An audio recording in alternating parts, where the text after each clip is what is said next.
Who amongst us does not appreciate the allure of the West? But unlike an area that's thousands of miles away, 45 minutes from Wrightsville Beach, we have a neighborhood known as Kingbird. Huge parcels of land that are open and ready for development. Amongst areas of land that are of commiserate value with folks that appreciate the same things that you do: freedom, flexibility, and the ability to use your land in your own way. Well, I'm here to guide you through the process of how would we explore the possibilities of using that land. The process is called Imagine, Build, and Live. So we will imagine with you, we will build for you, and then you will live your life without regret.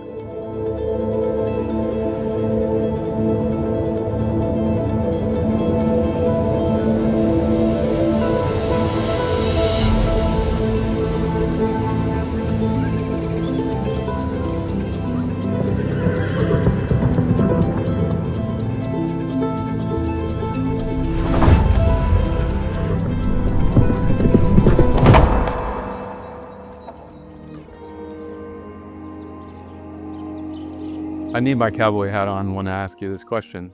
So you bought this land, and now you want to figure out how to bring your dreams to life. Well, our team can help you visualize those dreams, starting with master planning.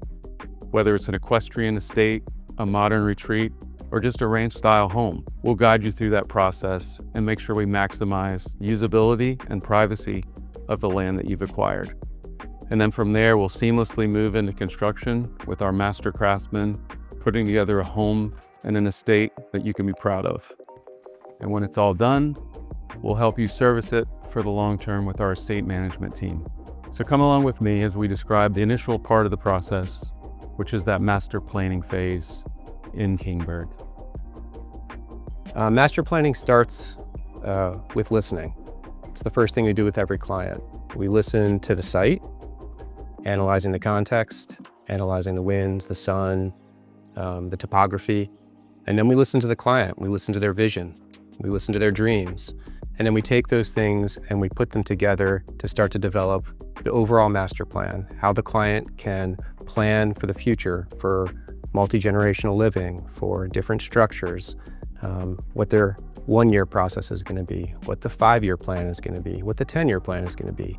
We take all that and we fold it into design options the client can then review, take home, digest, and then implement. So at the Kingbird Ranch, we have a design master plan for a couple of our clients that we're going to share with you. So we took the approach of zooming out at the overall site, establishing the boundaries of our properties that we've combined. And like you said, the first step to our analysis is the site, overall site plan analysis. So we're establishing here that we have the prevailing winds from the north in the winter and from the south in the summer. We've overlaid our sun path analysis, our sun path diagram. And this helps us establish the areas of the site that are protected from the sun, so we can identify those pockets of space that are ideal for locating buildings that are not overexposed. And also on our site plan, we have highlighted those areas of the site that have the higher topography to raise the buildings out of potential flood zones. We also take a pass at putting together mood boards and inspiration images that are projects that speak to us, that show materiality, light, space, and those types of buildings that open up as you host family gatherings and events. We've looked at projects that traditional forms, but also employ contemporary moves to make them feel more modern, and they can open to the landscape. Part of the program is understanding very technical aspects of program. If they want riding rings, if they want stables, how many horses do they have? How many paddocks do they need? How many loafing sheds do we want to design? All those things will influence early design process, and we'll implement those as we go through each step of the project. So in this particular scheme, Kingbird Ranch, our mood inspiration was something that was casual and approachable, something that spoke to the language of the site. And we wanted to embrace and highlight those features of the site by our own moves, but also respecting the landscape that's there. So with our site analysis, we identified those pockets of space on the site that felt like opportunity moments, places that were sheltered from the sun, but also high elevation points on the site as well. First thing we did was we located the primary residence on the most ideal spot in the site, with the creek beyond and a high point of topography in the middle of the site. Next, we located the riding ring and the stables, where the client will have their horses and space to train them as well. We also located the hitching post and equipment shed, which are the family's gathering point on the site. So that's where people will ride their ATVs, ride their horse, get together, hang out, and enjoy the property together.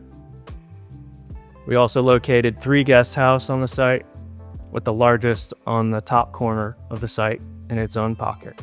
The next thing we did was we overlaid roads and pathways that connected all these buildings, and we established a primary entry, a secondary entry, and a third access entry to the stables. And this has created a loop around the site that we felt connected the buildings, but also gave each building its own privacy and pocket within the site.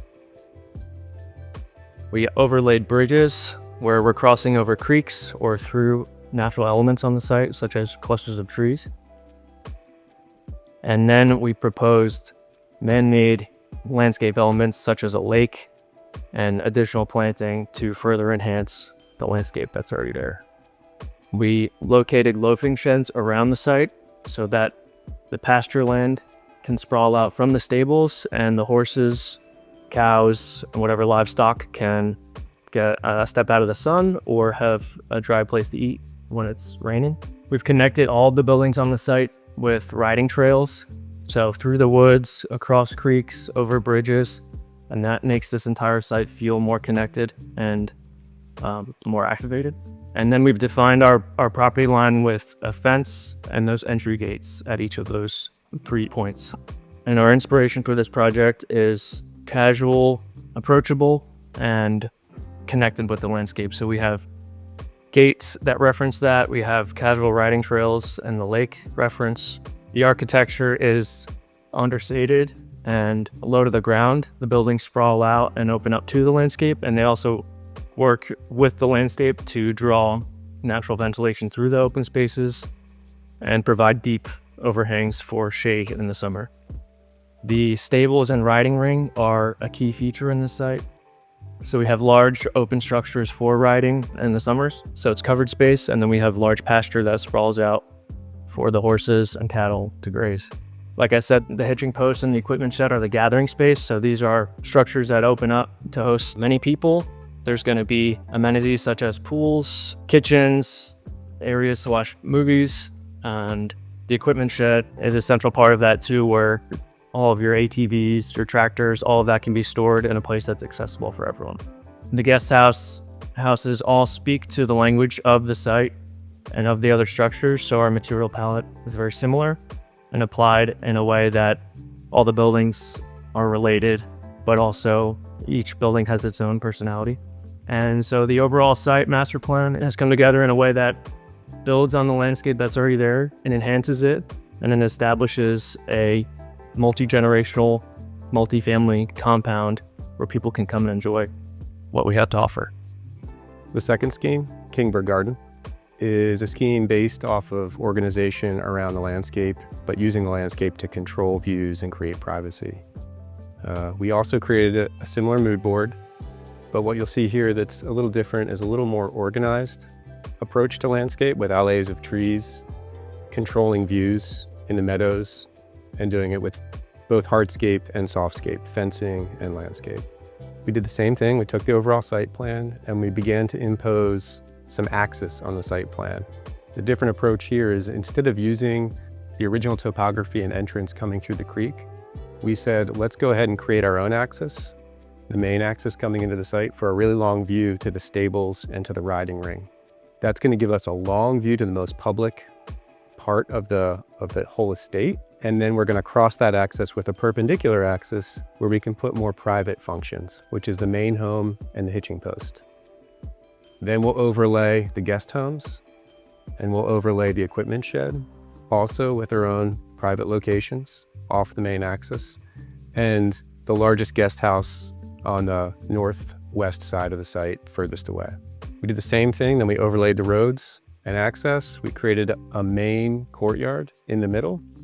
We created a long view looking at the stables and the riding ring with a bridge over it, and then a secondary entrance over the creek and a service entrance coming in behind the stables. And then we took our landscape and said, let's really organize the landscape and control the views. And what we did was we created alleys of trees that line the main entrance, framing the view of the main riding ring and the stables. And then we also created alleys of trees framing the view from the main residence to the hitching post. Really just trying to use the landscape to control the views and introduce as much natural vegetation back on site as possible. All the time maintaining recognition of view corridors from the homes. We also defined the pastures. We also laid out the loafing sheds, very similar to the first scheme. They all sweep around the south side of the site for the best exposure and provide clear access from the stables to the best grass pastures. And then we defined some trails, riding trails through the site, around the perimeter, and then through the creek, which is one of the best features of the site. And then in a similar way, we looked at the architecture. We show inspiration images for the hardscape architecture of the landscape, the bridges, alleys of trees. And then similar to the first scheme, we're looking at natural materials, natural stones, clay, tile, things that complement the landscape and don't compete against it. Then we look at precedent for the riding ring, for the stables, also using those natural materials, but also trying to frame the views from inside to outside and outside to inside. And then creating an opportunity to hitching post to be indoor and outdoor living. And using that same architectural style through all the small buildings around the estate, which gives us the second scheme, which is more organized, more controlled, and certainly a more formal approach to landscape design. So once you've identified your land at Kingbird and you want to figure out what your way is, come to us and we'll help you visualize your dream on that parcel. I'm Mark Batson with Tongue and Groove Design Build in Wilmington. And I'm Matt Petter with Craft Architecture and Interiors. We're here to help when you're ready.